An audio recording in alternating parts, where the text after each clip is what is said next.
ഇതിൽ നമ്മൾ ശ്രദ്ധിക്കേണ്ടത് ലോകത്ത് തന്നെ അപൂർവം രാഷ്ട്രങ്ങളെ അതിദാരിദ്ര്യമുക്തമായിട്ടുള്ളൂ. നമ്മുടെ രാജ്യത്ത് ഒരു സംസ്ഥാനവും അതിദാരിദ്ര്യമുക്ത ഇടുക്കിയിൽ വലിയ തോതിലുള്ള പ്രശ്നങ്ങൾ ഭൂപ്രശ്നമാണ്. ദശാബ്ദങ്ങളായിട്ട് നിലനിൽക്കുന്ന പ്രശ്നമാണ്. ആ പ്രശ്നങ്ങൾക്ക് ശാശ്വതമായ പരിഹാരം ഉണ്ടാക്കാനായി ഒരു നിയമ ഭേദഗതി കൊണ്ടുവന്നു. ചട്ടങ്ങളും അതിൻ്റെ ഭാഗമായി ആവിഷ്കരിച്ചു. കേരളത്തിൻ്റെ മാനം വലിയ തോതിൽ ഉയർത്തിയ ഒരു കാര്യമാണ് കേരളം അതിദാരിദ്ര്യമുക്തമായത്. 64,006 കുടുംബങ്ങളെ അതിദാരിദ്ര്യത്തിൽ നിന്ന് മോചിപ്പിക്കാൻ നമുക്ക് കഴിയും.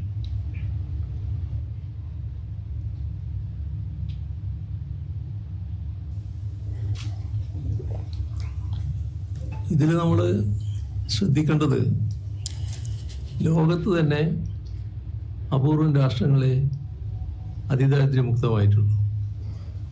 നമ്മുടെ രാജ്യത്ത് ഒരു സംസ്ഥാനവും അതിദാരിദ്ര്യമുക്തമാക്കാനുള്ള ഒരു നടപടിയും സ്വീകരിച്ചിട്ടുമില്ല. സാമ്പത്തികമായി പിന്നോക്കം നിൽക്കുന്ന കുടുംബങ്ങൾ നിങ്ങൾ ലോൺ എടുത്താൽ അതിൻ്റെ ഭാഗമായി ജപ്തി വരിക, ഉള്ള കടപ്പാടം നഷ്ടപ്പെട്ടു പോവുക. ഇതൊരു വലിയ സാമൂഹ്യ പ്രശ്നമായി കേരളത്തിൽ ഉയർന്നു വന്നിരുന്നു. അതിന് പരിഹാരം കാണുക എന്നത് പ്രാധാന്യമുള്ള കാര്യമായിരുന്നു. LDF നേരത്തെ തന്നെ ആ കാര്യത്തിൽ നടപടികൾ വേണമെന്ന് അഭിപ്രായപ്പെട്ടിരുന്നു. അതിൻ്റെ തുടർച്ചയായാണ് ഒരു നിയമം, ഏക കിടപ്പാട സംരക്ഷണ നിയമം ഇപ്പോൾ കൊണ്ടുവരാൻ കഴിഞ്ഞത്. അത് ഇത്തരം വീടുകൾ ജപ്തി ചെയ്ത് വീട്ടിൽ നിന്ന് ആളുകൾ ഇറങ്ങിപ്പോകുന്ന അവസ്ഥ തടയുന്നതിന് ഉപകരിക്കുന്നതാണ്. നമ്മുടെ സംസ്ഥാനത്തെ വീട്ടമ്മമാരുടെ അധ്വാനത്തിന് അംഗീകാരം നൽകണമെന്ന് നേരത്തെ തന്നെ കണ്ടതാണ്. അതിൻ്റെ ഭാഗമായി പ്രതിമാസം 1000 രൂപ നൽകുന്ന ഒരു പദ്ധതി സർക്കാർ ആവിഷ്കരിച്ചു. അതിൽ 16 ലക്ഷത്തിലധികം സ്ത്രീകൾക്കാണ് ഇപ്പോൾ സഹായം നൽകി വരുന്നത്. അതിനിയും വർദ്ധിക്കുമെന്ന കാര്യം ഉറപ്പാണ്. അതേപോലെ തന്നെ അനാഥാലയങ്ങളിലെ അന്തേവാസികൾക്ക് ലഭിക്കുന്ന സഹായം വർദ്ധിപ്പിക്കുന്നതിന് നടപടിയെടുത്തു. നമ്മുടെ കേരളത്തിൽ മുതിർന്ന പൗരന്മാരുടെ എണ്ണം കൂടുതലാണ്. ആയുർദൈർഘ്യം നമ്മുടെ സംസ്ഥാനത്ത് കൂടുതലാണ്. അതിൻ്റെ ഭാഗമായി മുതിർന്ന പൗരന്മാരുടെ ക്ഷേമം ഉറപ്പുവരുത്തുന്നതിനായി ഒരു കമ്മീഷൻ, വയോജന കമ്മീഷൻ രൂപീകരിച്ചിട്ടുണ്ട്. അതിൻ്റെ പ്രവർത്തനങ്ങൾ നടന്നു വരികയാണ്. നമ്മുടെ സംസ്ഥാനം ഇപ്പോൾ നിക്ഷേപ സൗഹൃദ നിലയിൽ ഇന്ത്യ രാജ്യത്ത് 1-ാം സ്ഥാനത്തെത്തിയിരിക്കുക. ഇത് കൃത്യമായ ഇടപെടലുകളുടെ ഭാഗമായി നേടാൻ കഴിഞ്ഞ നേട്ടമാണ്.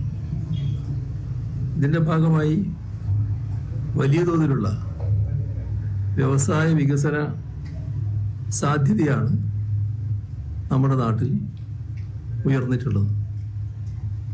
ഇതിനോടൊപ്പം തന്നെ ഏറ്റവും പ്രധാനപ്പെട്ടൊരു കാര്യമാണ് ഭരണത്തിൻ്റെ ശരിയായ സ്വാദ് ജനങ്ങൾക്ക് അനുഭവിക്കാൻ കഴിയുക എന്നത്.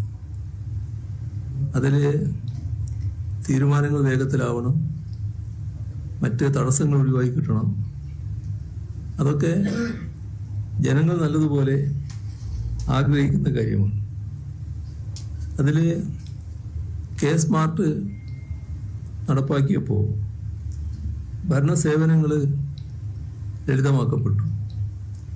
അതിലൂടെ 82 ലക്ഷം അപേക്ഷകൾ അതിവേഗതയിൽ തീർപ്പാക്കാനും കഴിയും. നമ്മുടെ സംസ്ഥാനം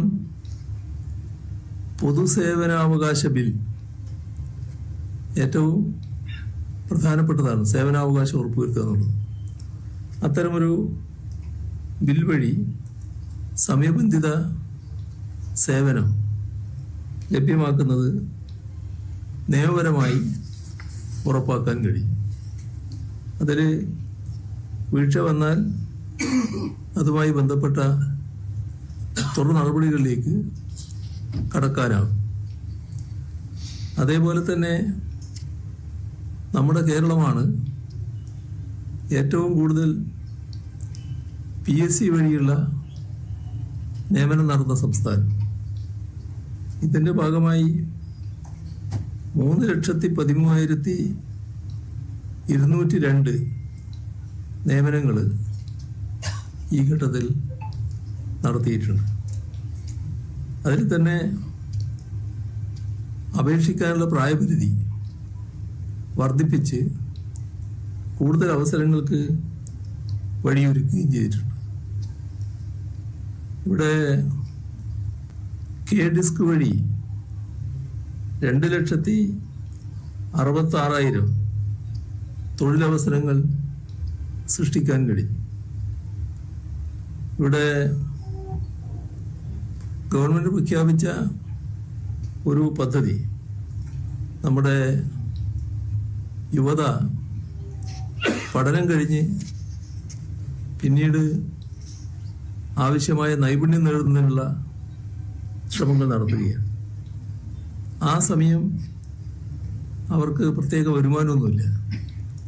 അപ്പം അങ്ങനെയുള്ള ആളുകളുടെ സ്ഥിതി പരിഗണിച്ചുകൊണ്ടാണ് കണക്ട് വർക്ക് എന്നൊരു പദ്ധതി യുവാക്കൾക്ക് വേണ്ടി തയ്യാറാക്കിയത്. അതുവഴി 75,376 പേർക്ക് സാമ്പത്തിക സഹായം നൽകാനായിട്ടുണ്ട്. നമ്മുടെ സംസ്ഥാനത്ത് തൊഴിൽ ലഭിക്കുന്നതിന് മുൻപ് ആവശ്യമായ നൈപുണ്യം നേടുന്നതിനുള്ള അവസരമാണ് ഇതിലൂടെ ലഭ്യമാകുന്നത്.